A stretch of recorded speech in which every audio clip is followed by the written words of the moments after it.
In the last 2 decades, the average daily immigration detention population has risen from less than 7,000 in 1994 to more than 44,000 this year. The Trump administration's hardline immigration policies have accelerated this trend. Homeland Security Secretary Kirstjen Nielsen defends the administration's punitive immigration policies, vowing that anyone entering the country illegally will be detained, prosecuted, and repatriated.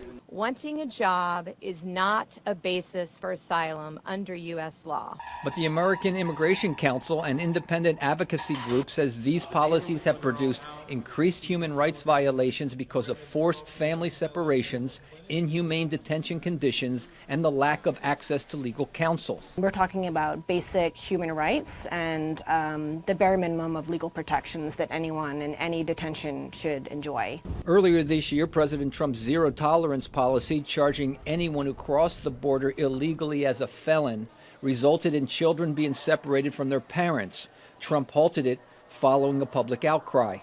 In the past, asylum seekers were often allowed to return to the local community to await their day in court.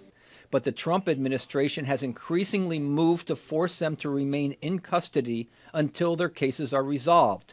Adafe Okpor, a gay activist who fled Nigeria because violence against gays in his country is frequent, was shocked that he was detained for 5 months after requesting asylum in 2017. So I was told I was going to be taken to a jail. So at first, I wanted to return back to Nigeria because I've never been to a jail before, so why would you take me to a jail?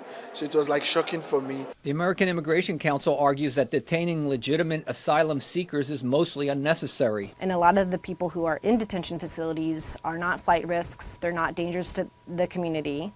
And many of them have demonstrated that they have somewhere to go and that they will show up at their future hearings. The American Immigration Council report criticizes the immigration detention process as lacking public accountability and transparency, and raises concerns about substandard or dangerous conditions of confinement, especially at privately operated detention facilities that critics say are incentivized to cut costs on care and extend detentions to increase profit margins.